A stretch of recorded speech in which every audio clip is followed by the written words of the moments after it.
कहानी के पहले भाग का लिंक मैं आपको डिस्क्रिप्शन बॉक्स, एंड स्क्रीन और कार्ड तीनों जगह पर दे दूंगी और साथ में कमेंट बॉक्स में पिन भी कर दूंगी, तो आप वहां से भी जाकर सुन सकते हैं। ठाकुर दिग्विजय सिंह को गुस्से में देखकर रूपा ने मुस्कुराते हुए कहा, ठाकुर साहब, आपको रेवती तो याद होगी।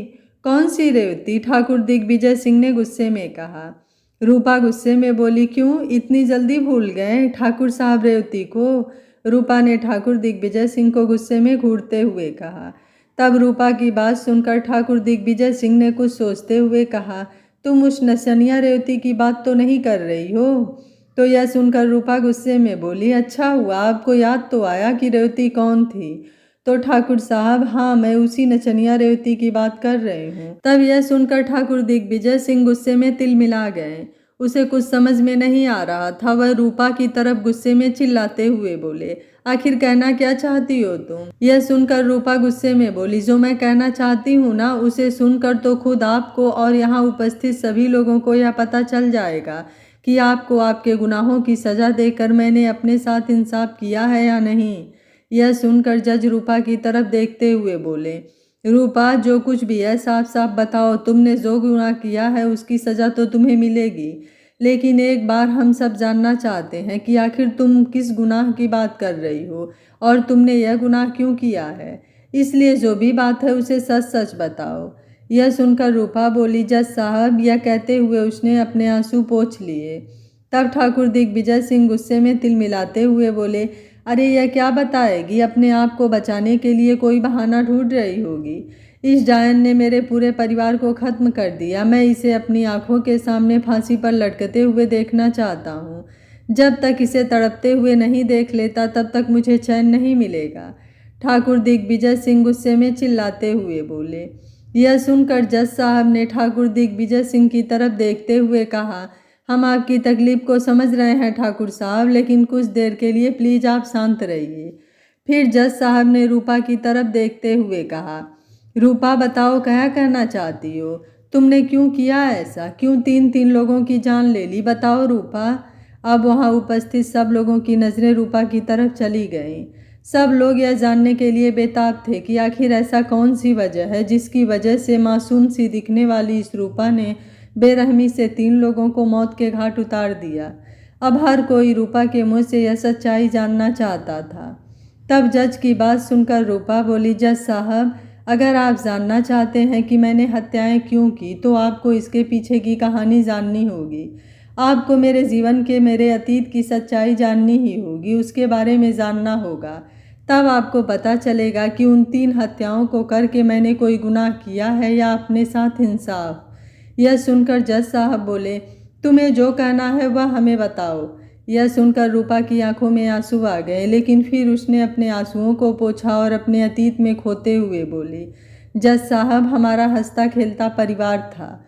हम सपेरों की बस्ती में रहते थे। मेरे पिता रामू सर पकड़ने का काम करते थे और मेरी माँ कबीले की औरतों के साथ गांव के कार्यक्रम में नाचने गाने का काम करती थी। हम लोग अपनी ज़िंदगी में बहुत खुश थे। हमारे पास धन तो नहीं था, लेकिन हर सुख दुख में साथ निभाने वाला एक परिवार था। एक साथ मिलकर हम सब रहते थे। अपनी ज़िंदगी से कोई शिकायत नहीं थी। हम बहुत खुश थे। उस समय हमारे कबीले में लड़के लड़कियों को पढ़ाया नहीं जाता था, लेकिन मेरे पिताजी हमें पढ़ा लिख कर अच्छा इंसान बनाना चाहते थे। उस समय मेरी बड़ी बहन की उम्र 14 साल, मेरी उम्र 8 साल और मेरा एक छोटा भाई था गोलू, उसकी उम्र 5 साल थी। यह कहते हुए रूपा ने ठाकुर दिग्विजय सिंह की तरफ गुस्से में देखते हुए कहा, ठाकुर दिग्विजय सिंह, अब तो तुम्हें पता चल ही गया होगा कि मैं कौन हूँ। यह सुनकर ठाकुर दिग्विजय सिंह हड़बड़ा गए। उनके चेहरे पर घबराहट के भाव आ गए। तब रूपा जज साहब की तरफ देखते हुए आगे बोली, जज साहब, हम अपनी ज़िंदगी में खुश थे। ऐसे में एक दिन इस ठाकुर दिग्विजय सिंह के बेटे के जन्मदिन में मेरी माँ और कबीले की बाकी औरतों को नाचने गाने का बुलावा आया। यह कहते हुए रूपा की आंखों में फिर से आंसू छलक आए, लेकिन उसका चेहरा गुस्से से तमतमा रहा था। रूपा ने आगे कहा, जज साहब, हमारे कबीले की सभी औरतें गांव में होने वाले ऐसे उत्सवों पर जाकर नाच गाना करती थी, जिससे जो कुछ भी दान दक्षिणा उनसे मिलती उन्हीं से गुजारा हो जाता था। हमारे कबीले की बेटियों को भी बचपन से ही नाच गाना करना दिखाया जाता था, क्योंकि नाच गान करके और सर्प दिखाकर ही उनका गुजारा चलता था। वहीं कबीले की सभी औरतों को गांव के और कबीले के बाहर लोग नचनिया कहकर बुलाते थे। हम सभी कबीले निवासी गरीब लोग थे, लेकिन हमारी भी कुछ इज्जत थी। लेकिन कुछ घटिया लोग यह नहीं समझते थे। ऐसे लोग नाच गान की आड़ में हमारे कबीले की औरतों पर अपनी गंदी नज़र रखते थे, उनका शोषण करने की सोचते थे, कई बार उनके साथ छेड़खानी करने की कोशिश भी करते। तब यह देखकर कबीले की औरतें घबरा जाती, तो कुछ इसका विरोध करती, तो कुछ डर और बदनामी की वजह से चुपचाप सह जाती, क्योंकि उनके पास ना कोई ज़मीन थी, ना कोई गुजारा करने का और साधन। अनपढ़ भी थी, कभी गांव से बाहर, कबीले से बाहर गई नहीं थी, उन्हें नहीं पता था दुनिया कैसी है, इसलिए ऐसे ही गुजारा करके, ऐसे ही नाच गान करके गुजारा करती थी। उस समय मेरी माँ भी कबीले की औरतों के साथ ऐसे ही नाच गान करके, और मेरे पिता सर्प पकड़कर लोगों को सर्प दिखाकर जैसे तैसे कर हम अपना गुजारा कर रहे थे। वहीं जब ठाकुर दिग्विजय सिंह के यहाँ से नाचने का बुलावा आया तो कबीले की सब औरतें जाने के लिए तैयार हो गईं, लेकिन उन्हें डर था, क्योंकि जब भी वह ठाकुर परिवार में जाती थी तो वहाँ कुछ लोग शराब के नशे में उनके साथ गलत व्यवहार करते थे।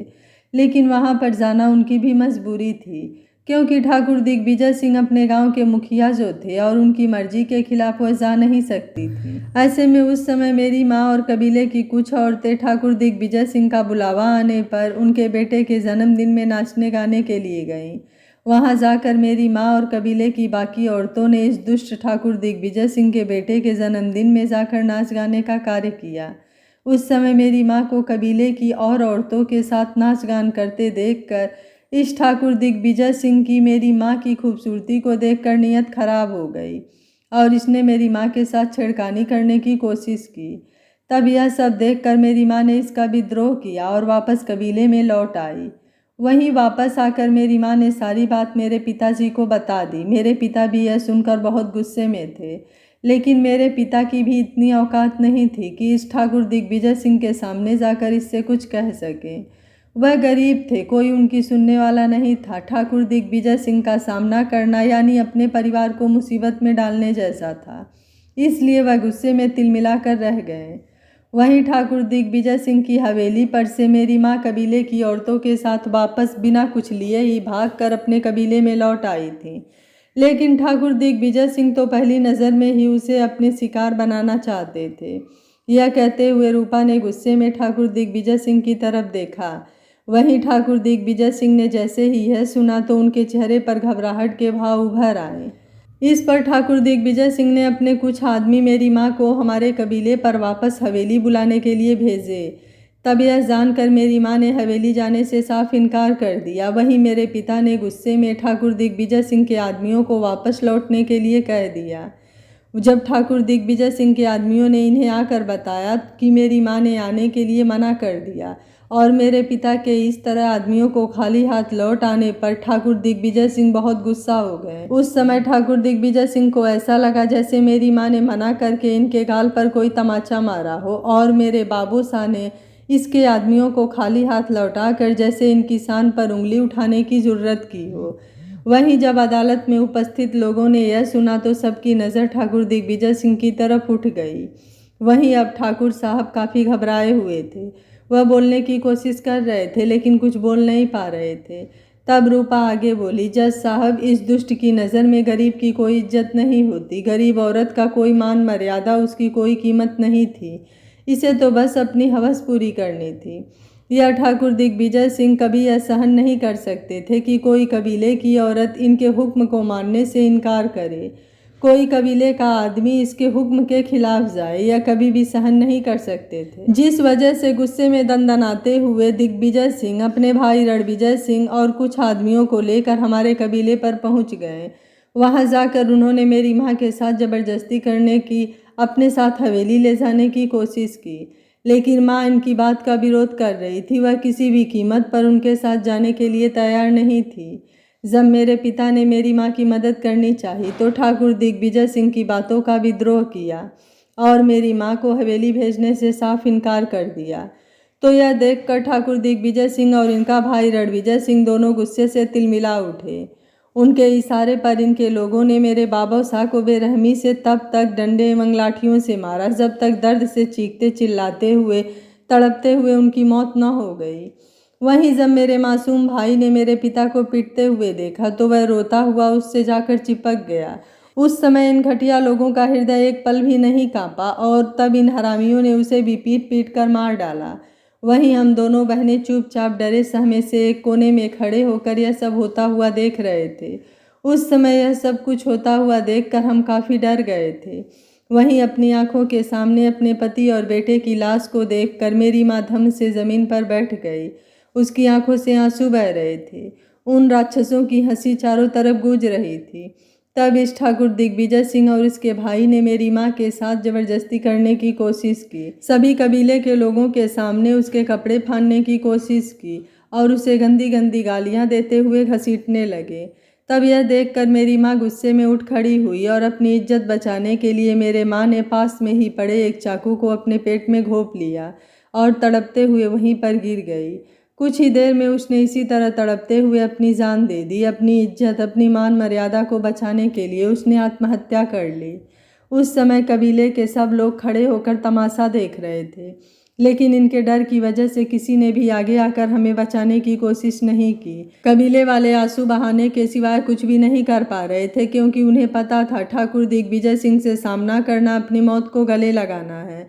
मेरी माँ को इस तरह अपनी मौत को गले लगाते देखकर और तड़प कर मरते हुए देखकर ठाकुर दिग्विजय सिंह को उन पर काफ़ी गुस्सा आया, क्योंकि वह जीते जी उसे अपने हवस का शिकार नहीं बना पाया था। उस समय अपने परिवार को इस तरह बेरहमी से अपनी आंखों के सामने मरता देखकर हम दोनों बहनों पर क्या गुजर रही थी, इसका अंदाज़ा भी इस अदालत में कोई नहीं लगा सकता है। आज भी ऐसा लगता है जैसे अभी कुछ पल पहले ही इस दुष्ट ने मेरी अपनों को इतनी बेरहमी से मौत के घाट उतारा है। आज भी मैं वह भयानक दृश्य मेरी आंखों के सामने गुजरता है। ना रात को मैं चैन से सो पाती हूँ, ना दिन को जी पाती हूँ।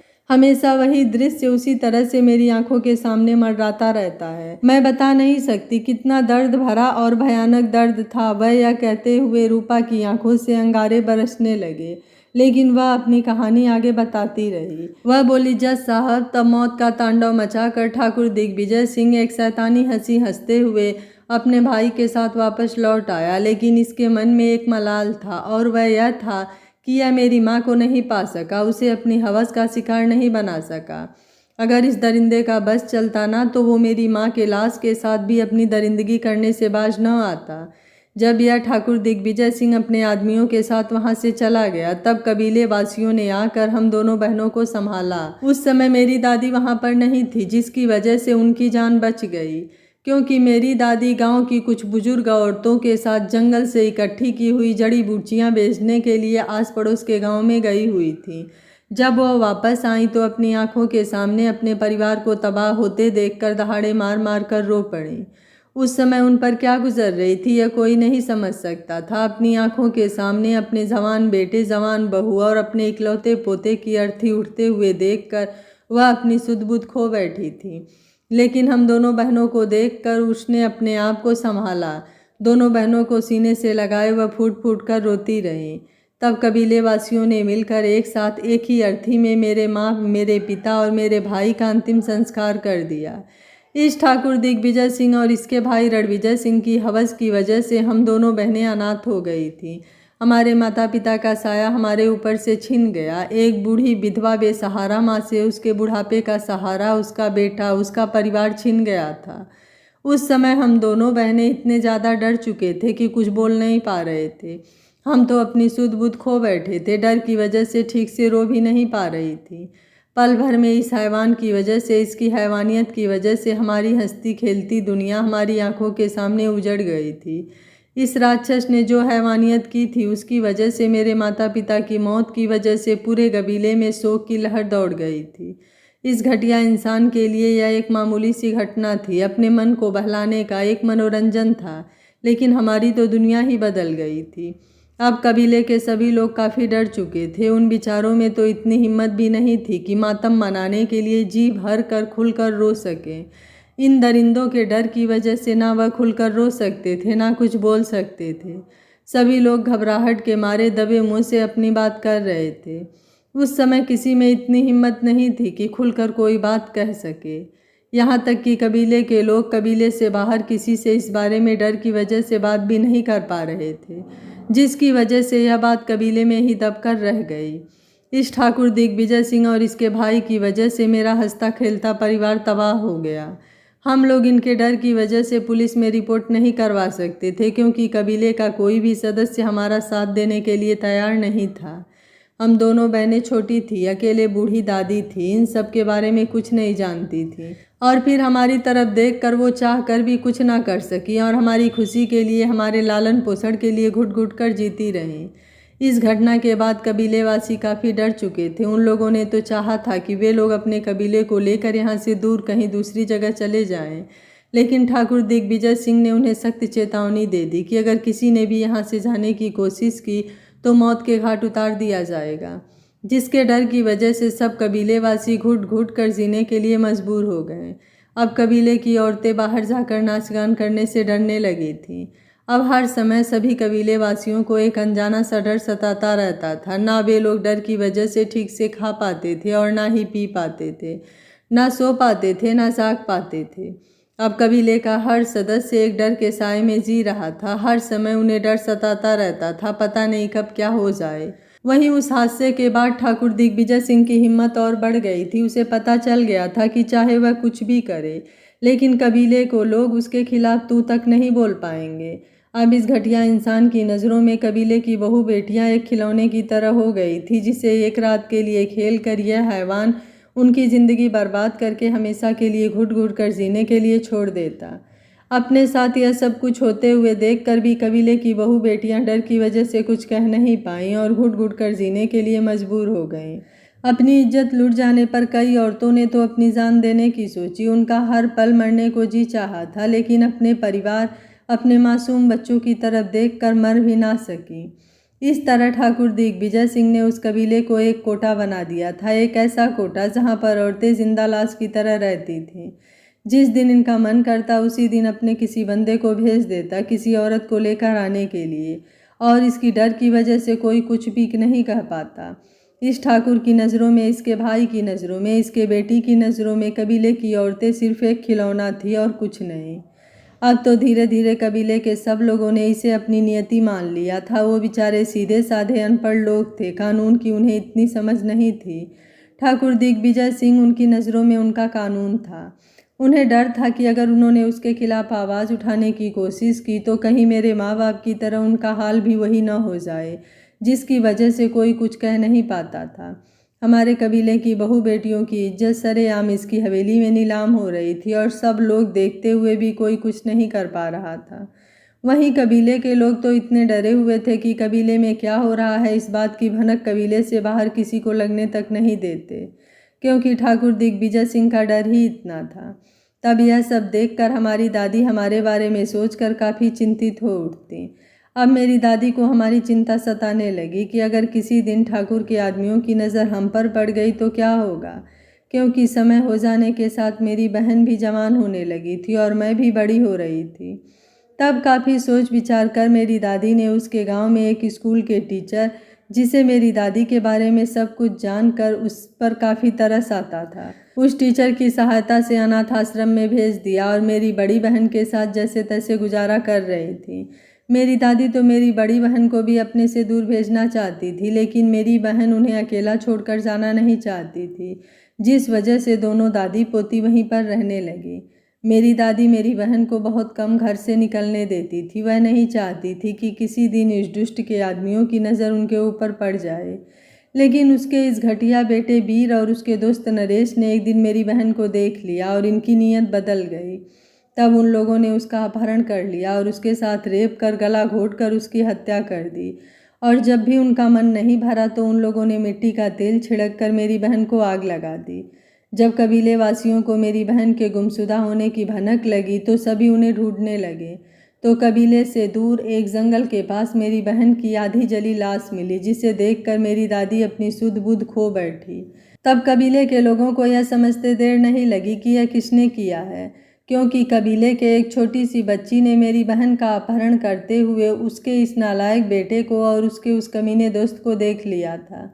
यह सब कुछ जानते हुए भी कबीलेवासी फिर चुप हो गए। उन्हें इस बात का ज़रा भी अंदाज़ा नहीं था कि उनका यह डर, उनकी यह चुप्पी उनका सब कुछ तबाह कर रही है।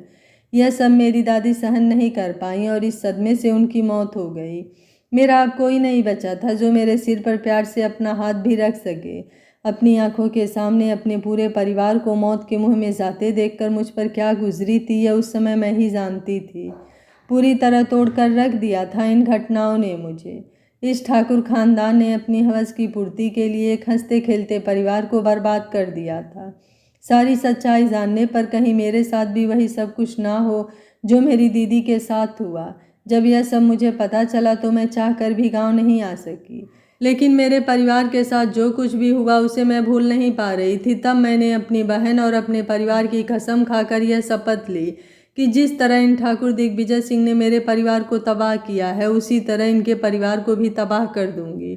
उस दिन के बाद मेरा सिर्फ एक ही मकसद था, इस ठाकुर खानदान को पूरी तरह बर्बाद करना और इस ठाकुर दिग्विजय सिंह को खून के आंसू रुलाना। अब दिन रात मैं इस बदले की आग में जलती रहती थी। मुझे उस दिन का बेसब्री से इंतज़ार था जब मैं अपने मकसद में कामयाब होती। मेरी ना कोई इच्छा ही थी, ना ही कोई खुशी, कोई शौक भी नहीं था तो सिर्फ एक मकसद, इस ठाकुर खानदान की बर्बादी।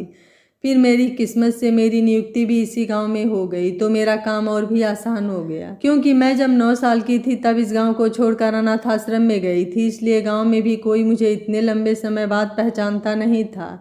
अपनी दादी और दीदी की मौत के बाद मैंने कबीलेवासियों से भी कभी कोई मतलब नहीं रखा, जिसकी वजह से कबीलेवासी भी मुझे नहीं जानते थे। ना कभी कबीलेवासियों ने मेरी कोई सुध ली थी। मेरी किसी को ना पहचानना यही मेरी सबसे बड़ी ताकत बनी। इस गांव में आते ही मुझे अपना मकसद अपने करीब नज़र आने लगा। मैंने सोच लिया कि अब मेरा मकसद ज़्यादा दूर नहीं है और उसे पाने के लिए मैं पूरी कोशिश करने लगी। कुछ ही समय में मैंने अपने तरीके से ठाकुर परिवार के बारे में काफ़ी कुछ जान लिया। इनके रंगीन मिजाज बेटे के बारे में तो मैं पहले से ही जानती थी, लेकिन फिर भी मैंने कुछ और जानकारी उनके बारे में जुटाई। फिर अपनी योजना अनुसार मैंने सबसे पहले इसके बेटे वीर को अपने प्यार के जाल में फंसाया, क्योंकि मुझे पता था कि हवेली में प्रवेश पाने के लिए इनके बेटे को प्यार के जाल में फंसाना ज़रूरी है। फिर जैसा मैंने चाहा वैसे ही हुआ। मेरी पहली झलक देखते ही इनका बेटा वीर मेरा दीवाना बनकर पागल हो गया। मुझे तो बस इसी बात का इंतज़ार था। फिर मेरी हर बात पर, हर अदा पर इनका रंगीन मिजाज बेटा पूरी तरह मेरे जाल में फंसने लगा था। मुझे पता था कि उनका बेटा मुझे कोई प्यार नहीं करता, सिर्फ हवस के लिए मेरे आगे पीछे घूमता है। फिर सब लोगों की नज़रों में यह लोग भी महान बन जाए, इस वजह से इन लोगों ने अपने उस घटिया बेटे के साथ मेरा रिश्ता तय कर दिया। लेकिन मैं अच्छे से जानती थी इनका यह सब कुछ करने के पीछे एक लालच था। सबसे पहले चुनाव जीतना और उसके बाद मुझे रास्ते से इस कदर हटाना कि किसी को कानो कान खबर तक न हो। मेरी तो इनकी हर गतिविधि पर, इनके हर काम पर नज़र थी। इन्हें लगा था कि मुझे कुछ मालूम नहीं, लेकिन इन लोगों के एक एक पल की खबर मैं रखने लगी थी। एक दिन जब चौधरी सुमेर सिंह ने अपने पोते की बर्थडे पार्टी में इन्हें बुलाया तो मुझे अपनी योजना को पूरा करने का मौका मिल गया। उस दिन जब यह लोग चौधरी सुमेर सिंह के पोते की बर्थडे पार्टी से घर वापस आ रहे थे तो इससे पहले ही मौका पाकर मैंने इनकी गाड़ी का ब्रेक फेल कर दिया, जिसकी वजह से इनकी गाड़ी का एक्सीडेंट हो गया और इनका वह राक्षस भाई तो उस एक्सीडेंट में मारा गया। लेकिन यह राक्षस, ये ठाकुर दिग्विजय सिंह न जाने कैसे बच गया।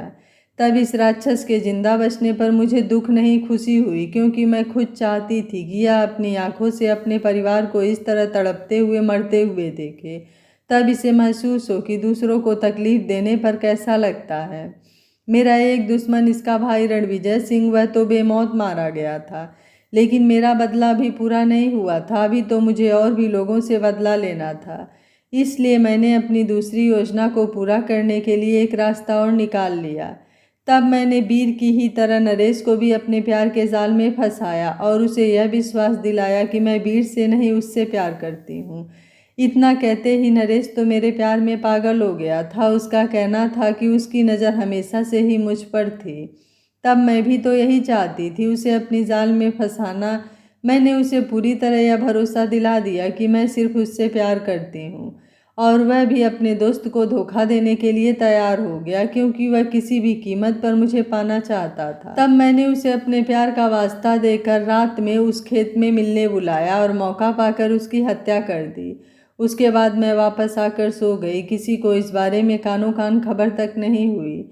दूसरे दिन जब नरेश की लाश खेत के बीचों बीच मिली तो सबको यही लगा कि किसी दुश्मन ने बदला लेने के लिए ऐसा किया है, लेकिन किसी का ध्यान मेरी तरफ नहीं गया। यह नहीं था कि मुझे मौत का डर था या पकड़े जाने का डर है। बस मैं अपने मकसद को पूरा किए बगैर जेल नहीं जाना चाहती थी, ना मरना चाहती थी।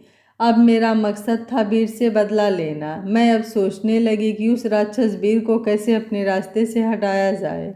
मैं अभी तक यही सब सोच रही थी कि इसके उस हौसी बेटे से और इंतज़ार नहीं हुआ। वह तो किसी भी सूरत में अपनी हवस पूरी करना चाहता था, मुझे पाना चाहता था। ऐसे में उस दिन जब वीर ने मुझे घर पर बुलाया तो मैं समझ गई कि वीर मुझे क्यों बुला रहा है। लेकिन मुझे तो एक मौका मिल गया था अब अपनी योजना को अंजाम देने का। तब मैं हवेली पर वीर से मिलने पहुंची। वीर तो मुझे देखकर खुशी के मारे पागल हो गया। तो बातों ही बातों में मैंने चाय पीने के लिए कहा। मैंने तो पहले ही सभी घर के नौकरों को घर से बाहर भेज दिया था। तब मैंने कहा मैं खुद चाय बनाती हूँ। यह कहकर मैं बहाना करके रसोई में चली गई। वहीं चाय बनाने का बहाना कर फिर रसोई में जाकर मैंने रसोई की गैस का पाइप खोल दिया, जिससे गैस निकलने लगी। तब रसोई से निकलते वक्त मैंने एक तीली जलाकर रसोई में रखे अखबारों पर डाल दी और बिना देर किए घर से बाहर निकल गई। वहीं वीर इन सबसे बेखबर हाल में बैठा हुआ था। वह कुछ समझ पाता इससे पहले ही आग ने पूरे घर को घेर लिया। मेरी योजना के मुताबिक मैं तो घर से बाहर आ गई, लेकिन वीर नहीं आ सका और वीर की मौत हो गई। वहीं वीर की मौत के साथ ही मेरा मकसद पूरा हो गया। मेरी बहन का हत्यारा, जिसने मेरी बहन की जिस बेरहमी से हत्या की थी, उसे जलाकर मारा था, उसी तरह मैंने उसे भी मौत के घाट उतार दिया। मैंने इस ठाकुर के परिवार को तबाह कर दिया। जिस तरह मैंने अपनी आंखों के सामने अपनों को तड़प तड़प कर मरते हुए देखा था, उसी तरह मैंने वही किया। इतिहास इस ठाकुर दिग्विजय सिंह की आंखों के सामने मैंने दोहरा दिया। मैंने इसके हर एक अपने को उसकी आंखों के सामने इस तरह बेरहमी से मारा कि यह चाहते हुए भी कुछ न कर सका, सिर्फ तड़पने के सिवा। यह कहकर रूपा गुस्से से तमतमाने लगी। वही रूपा की आप बीती सुनकर सभी लोगों की आंखों में आंसू आ गए। तब ठाकुर दिग्विजय सिंह चाहते हुए भी कुछ कह न सके, क्योंकि उनके किए हुए पाप उनकी आंखों के सामने जो तैर रहे थे। तब रूपा गुस्से में ठाकुर दिग्विजय सिंह की तरफ देखते हुए आगे बोली, ठाकुर दिग्विजय सिंह, मैंने तुम्हारे पापों की सज़ा दी है। मैंने कोई गुनाह नहीं किया है। अब मुझे चाहे मौत भी आ जाए, मुझे इससे कोई डर नहीं है, क्योंकि मेरा मकसद पूरा हो गया है। तुमने हमेशा गरीब लोगों को कीड़े मकोड़े की तरह समझा, गरीब की बहन बेटियों को एक खिलौने की तरह कुचल कर फेंक दिया। लेकिन शायद तुम भूल गए थे कि एक नचनिया की बेटी, जो तुम्हारी नज़रों में भी शायद एक नचनिया है, उसने ही तुम्हें तुम्हारे पापों की सज़ा दी है। आज जब तुमने तुम्हारे अपनों को खोया है तो तुम्हें उनके खोने की तकलीफ हो रही है। तब तुम्हें मुझ पर इतना गुस्सा आ रहा है। सोचो, जब मैंने मेरे अपनों को अपनी आंखों के सामने मरते हुए देखा था, तब मुझे कितनी तकलीफ हुई होगी। ठाकुर दिग्विजय सिंह, भगवान के घर देर है लेकिन अंधेर नहीं। उसी एक्सीडेंट में तुम भी मर सकते थे, लेकिन नहीं, क्योंकि भगवान खुद चाहता था कि तुम अपने पापों की सज़ा अपनी आंखों के सामने भुगतोगे, अपने ही परिवार को अपनी आंखों के सामने मरता हुआ देखोगे। आज तुम भी उसी दर्द से गुजर रहे हो जिस दर्द से बरसों से मैं गुजर रही थी। लेकिन बस फर्क इतना था कि मुझे बेकसूर होते हुए सज़ा मिली और तुम्हें तुम्हारे पापों की सज़ा मिली। मैंने मेरे अपनों को तुम ठाकुर लोगों की हवस की वजह से खोया था, और तुमने तुम्हारे अपनों को अपने किए गए पापों की वजह से खोया है। बेकसूर होते हुए तुमने मेरे अपनों को मौत के घाट उतार दिया, और मैंने उन्हें मौत के घाट उतार कर उन्हें उनके कियों की सज़ा दी। आज के बाद जो भी तुम्हारे कर्मों के बारे में सुनेगा तो किसी की इतनी हिम्मत नहीं होगी कि किसी गरीब की बहू बेटी की तरफ नज़र उठाकर देख सके, क्योंकि बहन बेटी अमीर की हो या किसी गरीब की, हर किसी की इज्जत उसके जीने की वजह उसका अभिमान होती है। और जब जब उसकी इज्जत पर आँच आती है ना, तो वह काली और दुर्गा का रूप धारण करती है। रूपा जज साहब की तरफ देखते हुए बोली, जज साहब यह है मेरी ज़िंदगी की सच्चाई। मानती हूँ मैंने कानून की नज़रों में गुनाह किया है, लेकिन मेरे भगवान की नज़रों में और अपनी नज़रों में मैंने अपने साथ इंसाफ किया है। अगर मैं कानून के दायरे में रहकर इस दुष्ट को सज़ा दिलाना चाहती तो आपका यह कानून मुझसे 100 सवाल करता है, सबूत मांगता, जो शायद मैं नहीं दे पाती। वहीं अपने रुपयों के दम पर यह दुष्ट राक्षस कानून के कुछ गद्दारों को खरीद लेता और चाहते हुए भी मैं कुछ नहीं कर पाती। आज आपका यह कानून चाहे मुझे फांसी की सज़ा सुनाए या उम्र कैद या फिर सीधे दूसरे तरीके से मौत दे दे, मुझे इस बात का कोई अफसोस नहीं है, क्योंकि मेरे जीने की वजह कुछ बची ही नहीं है। अपनों के साथ ही मेरी सारी खुशियाँ चली गई थी। अब जो भी आप न्याय करेंगे मुझे मंजूर है। रूपा ने हाथ जोड़कर जज की तरफ देखते हुए कहा। रूपा की बात सुनकर जज की आंखों में भी आंसू आ गए। उसने रूपा की तरफ देखा, जिसका चेहरा ठाकुर दिग्विजय सिंह की तरफ देखते हुए गुस्से से तमतमा रहा था। आंखें आंसुओं से भरे हुई अंगारे उगल रही थी। वहीं रूपा की आप बीती सुनकर हर कोई उसके दर्द को महसूस कर रहा था। जज को भी उसकी मजबूरी, उसकी तकलीफ साफ नजर आ रही थी। तो रूपा की आप बीती सुनकर वहां उपस्थित सभी लोग दुखी थे। वे मान रहे थे कि रूपा के साथ भी बहुत गलत हुआ है। तब जज ने काफ़ी सोच विचार करके कहा, रूपा तुम्हारी बात सुनने के बाद मैंने महसूस किया है कि तुमने बदले की आग में जलकर यह कदम उठाया है। तुमने यह सब कुछ अपने बदले को पूरा करने के लिए किया है। तुमने अपने तरीके से गुनहगारों को ही सजा दी है। काश तुम एक बार कानून पर भरोसा करती तो शायद तुम्हें कानून की नज़र में ही गुनाहगार न बनना पड़ता। कानून तुम्हें इंसाफ दिलाता। वहीं तुमने जिस बदले की भावना से इन लोगों से बदला लिया है, 3 लोगों के कत्ल किए हैं, उनसे यह समझ में आता है तुमने यह अपने स्वार्थ को पूरा करने के लिए नहीं, उन पापियों को उनके पापों की सजा देने के लिए उनके कत्ल किए हैं। इसलिए तुम्हारी मनोस्थिति को समझते हुए, तुम्हारी तकलीफ को समझते हुए यह अदालत तुम्हें 10 साल की कारावास की सजा सुनाती है। जैसे ही अदालत में उपस्थित लोगों ने यह सुना तो सबके चेहरे पर थोड़ी तसल्ली के भाव आ गए, क्योंकि आखिरकार कानून ने भी काफ़ी सोच समझकर रूपा को सजा सुनाई थी। वहीं ठाकुर दिग्विजय सिंह गुस्से से तिलमिला उठे। उनकी आंखों से आंसू बह रहे थे। अपने किए गए पाप उनकी आंखों के सामने तैर रहे थे, लेकिन उसे पता था अगर उसने कुछ कहा तो यह कानून उसे भी नहीं छोड़ेगा। वह दिल से यह मानने के लिए तैयार नहीं थे कि रूपा ने जो किया है वह सही किया है। वह उसे गुनाहगार समझ रहे थे, लेकिन कहीं ना कहीं दिल के किसी कोने में उन्हें भी यह महसूस हो रहा था कि वह सब कुछ उनके पापों की सजा है। वहीं ठाकुर दिग्विजय सिंह की स्थिति को देखते हुए और उसे उसके कर्मों की सजा मिल गई है, कानून ने उसे कोई सजा नहीं सुनाई। वहीं सलाखों के पीछे जाते हुए लेडी कांस्टेबल से घिरी रूपा के चेहरे पर किसी तरह के कोई भाव नहीं थे। वह बस शून्य नज़रों से अपने कदम बढ़ाते हुए आगे बढ़ी जा रही थी। वहीं गांव में जैसे सब लोग ने रूपा की सच्चाई के बारे में यह सुना तो यह सुनते ही सबको काफ़ी हैरानी हुई कि इतने दिनों से वह कबीले में सब कुछ हो रहा था और उन्हें भनक तक नहीं लगी। गांव के सब लोग जो अब तक ठाकुर दिग्विजय सिंह से हमदर्दी जताए हुए थे, उन्हें ठाकुर दिग्विजय सिंह से सख्त नफरत हो गई थी। वे लोग उसकी सूरत तक नहीं देखना चाहते थे। वहीं कबीले के सभी लोगों ने जैसे ही यह सुना तो उनकी आंखों में आंसू आ गए और चेहरे पर गुस्से के भाव आ गए। आखिरकार बरसों बाद उन्हें उस राक्षस से छुटकारा मिल ही गया था।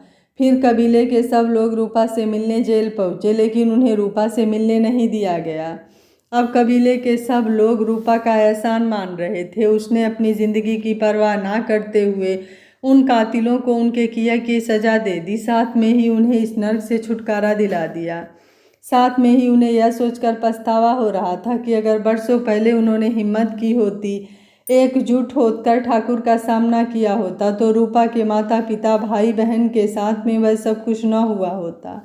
आज भी वो लोग जिंदा होते और रूपा इस तरह अनाथ ना हुई होती।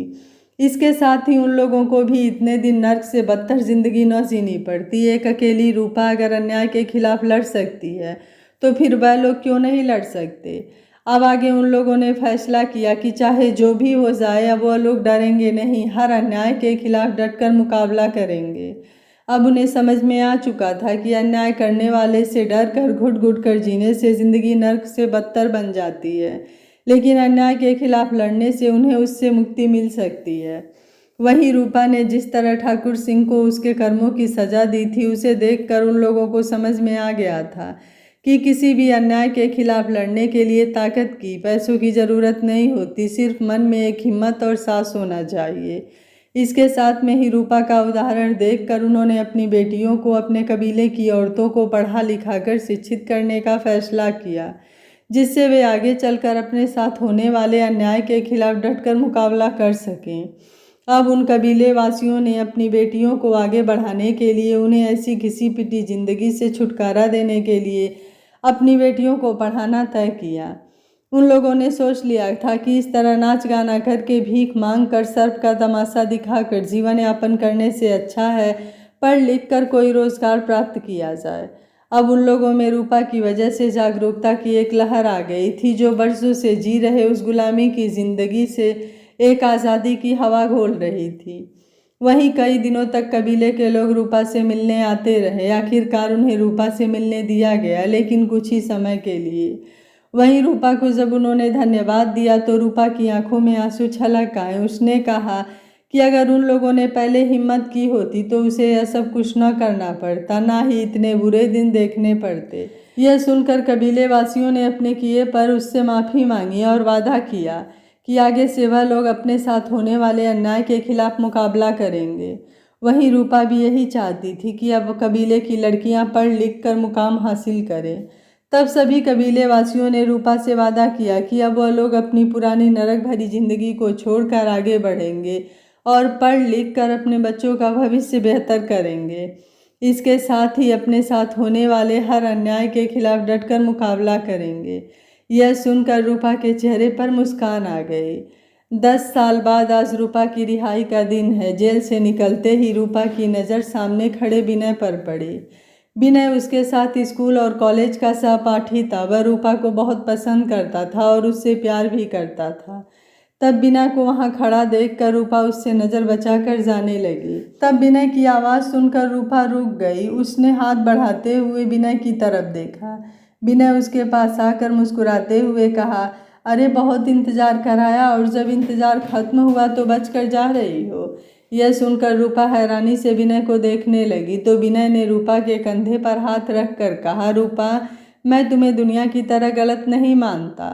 हाँ रूपा, अगर तुम्हारी जगह मैं भी होता तो मैं भी यही सब करता जो तुमने किया। रूपा, मैं पहले भी तुमसे बहुत प्यार करता था और अब भी मेरा प्यार उतना ही है। इतने बरसों तक मैंने अपने प्यार को पाने के लिए तुम्हारा इंतज़ार किया है। रूपा, पहले भी मैंने कई बार तुमसे अपने प्यार का इजहार किया, लेकिन तुमने कोई जवाब नहीं दिया। तब यह देखकर मुझे भी उलझन होती कि अगर तुम मुझे पसंद करती हो तो फिर हमें जवाब क्यों नहीं देती, और अगर नापसंद करती हो तो फिर मना क्यों नहीं करती। लेकिन मुझे नहीं पता था कि तुम्हारे मुस्कुराते हुए चेहरे के पीछे इतनी दर्द और तकलीफ छुपी हुई है। काश रूपा, मैं तुम्हारी तकलीफ समझ पाता और तुम्हारी मदद कर पाता तो तुम्हें इस तरह 10 साल वहाँ न गुजारने पड़ते। यह सुनकर रूपा बोली, विनय, इसमें तुम्हारी कोई गलती नहीं है। तुम तो हमेशा से ही मेरे एक अच्छे दोस्त रहे थे। यह सुनकर विनय बोला, अगर अच्छा दोस्त माना ही था तो फिर बताया क्यों नहीं। यह सुनकर रूपा बोली, क्योंकि विनय, मैं नहीं चाहती थी मेरी वजह से तुम किसी परेशानी में आओ, इस वजह से मैंने तुम्हें कभी कुछ नहीं बताया। तब विनय ने कहा, रूपा, मैंने 10 साल तुम्हारा बड़ी बेसब्री से इंतज़ार किया था, आज मेरा इंतज़ार खत्म हुआ। यह सुनकर रूपा हैरानी से विनय की तरफ देखने लगी तो विनय ने कहा, कई बार हिम्मत की तुमसे जेल में मिलने आने की, लेकिन कभी हिम्मत नहीं जुटा पाया। बड़ी मुश्किल से एक बार हिम्मत करके आया था तुमसे मिलने, लेकिन किसी ने मिलने ही नहीं दिया था। तब जेल से बाहर रहकर ही तुम्हारा इंतज़ार करने लगा। तुम्हारे इंतज़ार में हर एक पल बड़ी मुश्किल से गुजरा है। आज के दिन का बेसब्री से इंतज़ार किया है रूपा। जिस तरह रूपा तुम जेल में रही, उसी तरह तुम्हारे लिए मैं बाहर तड़पता रहा, तुम्हारे आने का बेसब्री से इंतज़ार करता रहा। यह सुनकर रूपा हैरानी से उसकी तरफ देखते हुए बोली, लेकिन क्यों विनय। तब विनय मुस्कुराते हुए बोला, रूपा, मैं पहले भी तुमसे प्यार करता था और आज भी तुमसे उतना ही प्यार करता हूँ। क्या तुम मेरा साथ दोगी। यह सुनकर रूपा बोली, विनय, तुमने विवाह नहीं किया क्या। तो विनय ने कहा, किससे करता, तुम्हारे सिवाय कभी किसी की तरफ देखा ही नहीं था, हमेशा बस तुम्हारा ही इंतज़ार किया था। यह सुनकर रूपा की आंखों में आंसू आ गए। विनय रूपा की तरफ देखते हुए बोला, रूपा, तुम्हारी तरह ही मेरा इस दुनिया में कोई नहीं है, यह तुम भी जानती हो। अगर तुम मेरा साथ दो तो मुझे जीने की एक वजह मिल जाएगी। तो रूपा बोली, लेकिन विनय। तब विनय ने कहा, लेकिन कुछ नहीं रूपा, हाँ या ना में जवाब दो। क्या तुम मेरा साथ दोगी? जीवन भर के लिए मेरा हाथ थाम कर चलोगी? यह सुनकर रूपा रोते हुए बोली, हाँ विनय, मैं तुम्हारा साथ दूंगी, हमेशा हमेशा के लिए अपना हर फर्ज बखूबी निभाऊंगी। यह कहते हुए रूपा विनय के गले लग गई। विनय रूपा का चेहरा अपने दोनों हाथों में लेकर प्यार से उसकी तरफ देखते हुए बोला, बस रूपा, अब तुम्हारी आंखों में आज के बाद कभी आंसू नहीं आएंगे। हाँ रूपा, तुमने जितने दर्द और तकलीफ देखे थे देख लिए। मैं तुम्हें इतना प्यार दूंगा कि तुम अपने हर दर्द और तकलीफ को भूल जाओगी। विनय ने कहा, मुझे किसी के समझ नहीं आने या समझने से कोई फर्क नहीं पड़ता। बस मैं जानता हूँ मेरी रूपा कभी गलत कर ही नहीं सकती थी, लेकिन इस समाज की वजह से तुम्हें कोई तकलीफ ना हो, इस वजह से मैं तुम्हें यहाँ से बहुत दूर लेकर चला जाऊँगा। यह सुनकर रूपा ने हैरानी से विनय की तरफ देखा। विनय का अपने प्रति प्रेम देखकर रूपा के दिल में भी विनय के प्रति प्यार का अंकुर बना पाया। विनय कहा, रूपा, मेरी गुवाहाटी में एक बड़ी कंपनी में मैनेजर के रूप में नियुक्ति हो गई है। वहाँ हम लोग अपनी यहाँ से बहुत दूर एक अलग ही दुनिया बसाएंगे, जहाँ सिर्फ खुशियाँ ही खुशियाँ होंगी और होगा हमारा प्यार और हमारा एक छोटा सा घर संसार। यह सुनकर रूपा की आंखों में आंसू आ गए और चेहरे पर एक मुस्कान आ गई। आज वह मन ही मन देवी माँ का शुक्रिया अदा कर रही थी कि देवी माँ ने इतनी तकलीफ के बाद आखिर उसकी ज़िंदगी में खुशियाँ देने के लिए विनय को भेज ही दिया। विनय ने मुस्कुराते हुए अपना हाथ रूपा के आगे किया और कहा, थामोगी हमेशा के लिए रूपा मेरा हाथ? यह सुनकर रूपा ने मुस्कुराते हुए अपना हाथ विनय के हाथ में दे दिया। विनय ने उसका हाथ मजबूती से थाम लिया और उसे गले लगा लिया। फिर दोनों हाथों में हाथ डाले नई जिंदगी की तलाश में चल दिए। आज रूपा और विनय के विवाह को 8 साल हो चुके थे। इन 8 सालों में दोनों एक बेटा और एक बेटी के माता पिता बन चुके थे। उनकी जिंदगी स्वर्ग से भी सुंदर है, जिसमें सिर्फ खुशियाँ ही खुशियाँ हैं। दोनों एक दूसरे के प्रति अपना हर फर्ज बखूबी निभा रहे हैं और अपने छोटे से परिवार के साथ बहुत खुश हैं। यह कहानी आपको कैसी लगी? आप मुझे अपनी राय कमेंट बॉक्स में ज़रूर दीजिएगा। वीडियो पसंद आया है तो वीडियो को लाइक, शेयर एंड चैनल को सब्सक्राइब कर लीजिएगा। Thank you for watching. मिलते हैं अगली कहानी में।